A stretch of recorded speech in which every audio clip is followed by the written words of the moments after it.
الله الرحمن الرحیم. درود شریف وایي. اللهم صل على محمد وعلى آل محمد كما صليت على إبراهيم وعلى آل إبراهيم إنك حميد مجيد.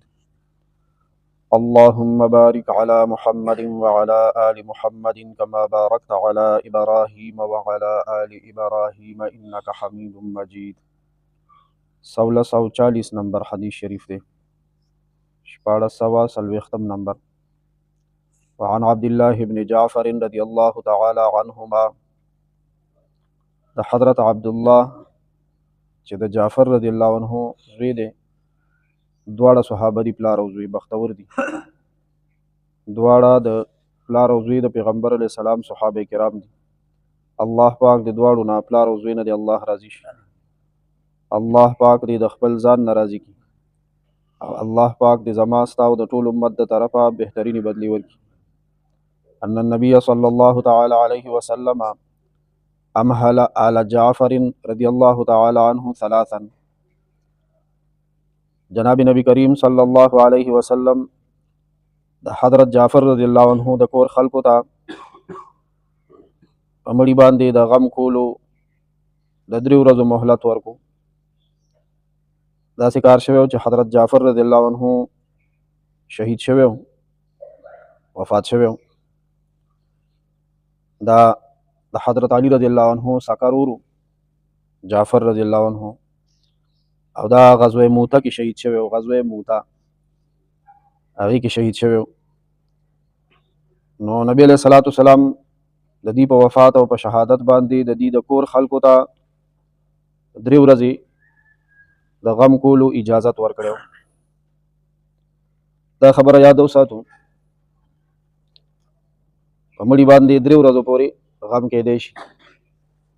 پلار وفات شو، لور ده 3 ورځو پورې دی رنګینه جامې نه اچوي، نکریزې نه پورې کوي، میک اپ ته نه کوي، کالي دې نه اچوي. 3 ورځو پورې لور په پلار باندې، مور په زوی باندې. د زوی په وفات باندې مور 3 ورځې د سوګ وکړي غم. او غم دا مطلب چې ځان دې نه ډولې کوي، ځان دې نه ښایسته کوي.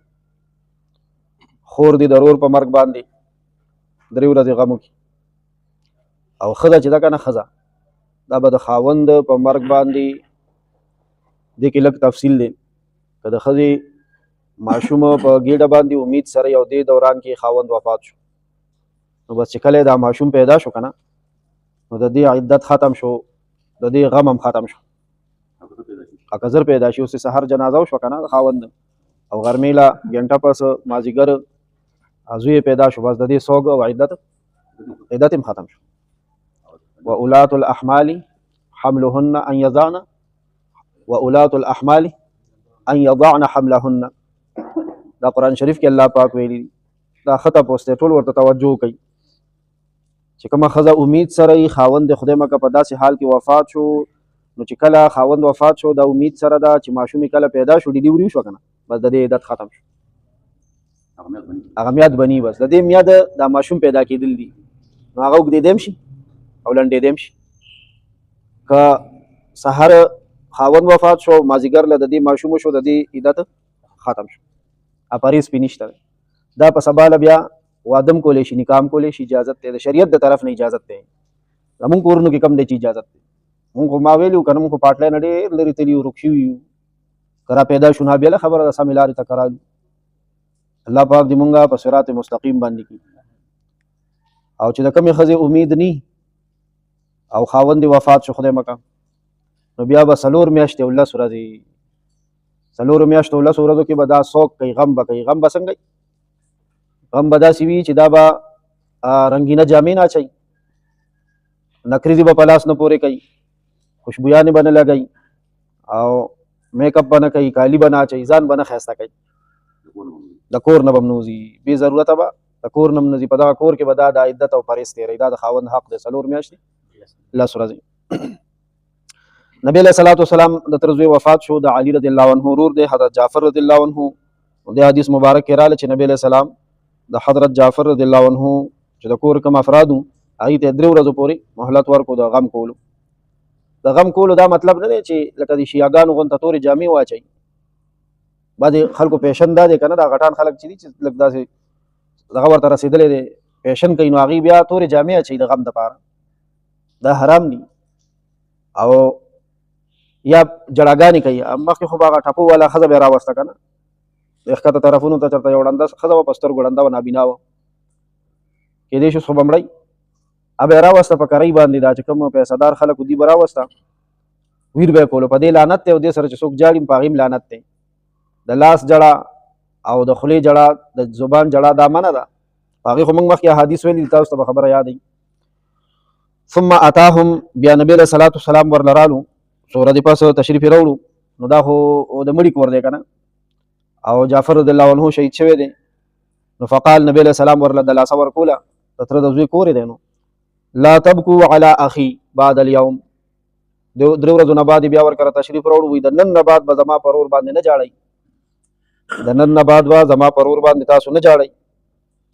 ثم قال او بیا ورته وفرمایل ادعو لی بنی اخی ما له خو مې لږ ورېرونه راولئ. د جعفر رضی الله عنه زامنو ته نبی علیه السلام څه وویل او په رشته کې یې څه د تره زوی. نو ګوره دا موږ له خو پیغمبر صلی الله علیه وسلم تعلیم راکړو چې د تره زوی سي وروري او د تره د زوی بچي سي ورېرونه. الله دې زموږ او ستاسو زړونو کې خیرخواهي پیدا کړي چې موږ واقعي د تره زوی ته د کاکا زوی ووایو. دا ټکی به بدلو ښه تربور به ورته د نن نه پس نه وایو. څه به ورته وایو؟ د کاکا زویه. دې کې شفقت او مینه ډېره د کاکا خو پلاري که نه او د پلار زوی بیا سي روري. نو نبی علیه السلام ورته رور ویلي دي ورېرونه خو مې لږ راولئ. فجیء بنا عبدالله رضی الله عنه د دې حدیث راوي دی د جعفر رضی الله عنه زوی دی. هغه وایي وی مونږ راوستلی شو وی مونږ نبی علیه السلام له راوستلی شو داسې حالت کې راوستلی شو په خپل عبدالله رضی الله عنه وایي کأن افرخن لکه چې مونږ د چرګې بچي یو ځان یادوي که نه وایي مونږ داسې وړوکوالي کې د چرګې بچي یو. افرخ دغه ته وایي د چرګې واړه واړه بچي چوزي چې ورته وایي. فقال نبی علیه الصلاة والسلام فرمایل دا خو یتیمانان دي او د یتیم په سر باندې خو نبی علیه السلام د شفقت لاس راښکلی دی. مونږ ته هم ویلي دي امتیانو ته چې د یتیم په لاس باندې د شفقت په لاس باندې په سر باندې د شفقت لاس راکاږئ. وایي دې سره یو دا د زړه د سختوالي علاج دی ور سره نرمیږي دې سره زړه نرمیږي.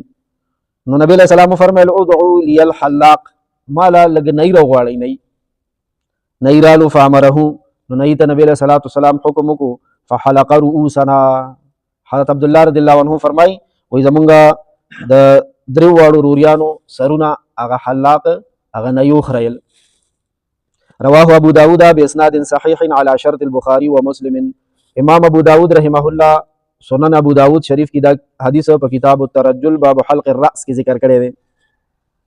دا درې روریانو یو خدای راوي شو د حدیث کنه د سنم دی عبد الله ماشاءالله او دوه د دنه علاوه دی یو عوف دی او بل محمد نومو عوف او بل محمد. تاسو ته اندازه شوی چې دا کوم شهید شوی د جعفر رضی الله عنه چې د نبی علیه السلام د تره زوی او د ابو طالب زوی او د علي رضی الله عنه ورور د خپل پیغمبر صلی الله علیه وسلم سره څومره محبت او چې په زوی باندې دای په ژوند محمد نوم کې خودلو. نو دا درې روریانو محمد عبد الله عوف رضی الله عنهم الله دې ټولو ناراضي شي. نو په خپل عبد الله فرمایي وي مونږ لا نبی علیه الصلاة والسلام حکم وکړو نو نی مونږ لا درې واړو له سرونه وخریل. د دې چې کومه والده وه د هغې نوم اسماء بنت عمیس رضی الله عنها. اسماء بنت عمیس رضی الله عنها ظاهره خبره دا خاوند شهید شوی دی نو د هغې په غم کې ده په صدمه کې ده. نو د خپلو بچو د سر د ویښتو د صفایې وغیره خیال نشو ساتلی. دغه څو ورځو کې ګډوډ شي خامخا چې ونمینځلی شي غوړ نه شي ماشومان او ږمنځ نه شي دي خو هر وخت صفایي غواړي او چې څو ورځې 2 3 4 5 ورځې همداسې پاتې شي نو خو ډېر دغه کېږي ګډوډېږي. نو دې وجې نه نبي علیه صلات وسلام بهتر وګڼل چې د دې د سر دا ویښته هیڅ شي لرې شي ټول بس چاړو د ږمنځولو د وینځلو د غوړولو ضرورت نه بس صفا به شي. نو دې نه معلومه دا شوه چې د ضرورت په بنا باندې د وړو ماشومانو هلکانو د دې دا سرونه خریله دا جایز دي کې څه مکروهوالی نشته دی. لوی سړی هم که سرونه خرئ بغیر کراهته دا څه جایز دي. او ملا علی قاري رحمت الله علیه لیکلي دي وی حج او عمرې نه علاوه حج او عمره کې خو به اسم سرونه سړي خرئ. الله پاک دې موږ او تاسو بار بار حج او عمرې له بوتلی کړي. دا هغه د حلق خپله یو مزه د عبادت دی مولا علی قاری الحنفی رحمت الله علیه لیکلی دي چې حج او عمرې نه علاوه هم سرونه خریل جایز دي. افضل داري چې وخته د سړی په سر باندې وي، افضل داري. پاتې شو د ماشومان نو مونږ تاسو ووري چې نبی له سلام په خپل د ماشومان لپاره حکم کړو نه راغوخته او سرونه ولا سکړي خریلو. نو د وختو په حق لمونږه د نارینه مسله ویلو وا الکان وی واړه دغهږي او کلوي سړی وی واده کړي د دې کو وخته پری دي کنه درې طریقو سره دي، تر وګو پوري، تر سټه پوري، تر وګونو پوري او کنه خری یې لنډي کنه نو بیا به د ټول سر وخته به یو شان کټ کوي. دا مخه ته پیچکه لګوي کنه ډېر پوي خلک کوي. موږ په ډله کې ډېر کم کسان دا سړي چې داغي د سر وخته شریعت مطابق دی ګوري. دا اصل کې مونږه د نه پته بکینو کنه نو نه خو مدرسه ویلې ده کنه شکر نه په شام نه تیر او نه د وختو د احکاماتو نزان خبرې بازاو تیر کړل کین چې خراب ته باز جار قسم وخته ولا او ورته به چې زما د وختو دا حکم دی، د دې وختو دا حکم دی چې دا شروع کوي کنه او هغه د سر د ګس سایډ نه شروع شوی نه د کوم طرف نه شروع وای ورته مونږ شو دم مونږ ته پته نشته بس خپل زده کړې ژوندۍ له تیریږي لکه خدای دې خیر وکړي. نو ګوره اسانه طریقه ده دا اوس کاری صاحب چې څنګه وخت دی بدا صحیح دي ماشين کې یو شان په پاکی راولي یا ماشين په راولي یا دغه صحیح دی اوس بس یو شان مخ کې ورس کنه دې کې دا سینې چې څوک دی وسلند دي څوک دی وسلند چې د دین نبی رسول الله منع کړ دا حرام وخت په سر باندې ګرځوم حرام وخت او قدام قبر ته الله لا او رسول الله یو بیا وسنګ بیا کاته خراب ورو دا روان کنه دا مجلس غنیمت وګڼو او وخت یو شان کټ کو نه هونه دی پوي نه ته مونږ وایو چې سبا دا سر وخت را یو شان کټ کوي په یو شان پوي کنه پوي او ماشين کې الله دې په سره عمل کولو توفیق راکړي. صلی الله تعالی علی خیر خلقه محمد و آله و اصحابہ اجمعین برحمتک. مانځه سبق الرحمن الرحیم ډیر مهربان لوی مهربان. الرحمن معنا ده ډیر مهربان او الرحیم معنا ده لوی مهربان. الرحمن ډیر مهربان، الرحیم لوی مهربان. د الله پاک مهربانه ډیرم دي او لویم دي.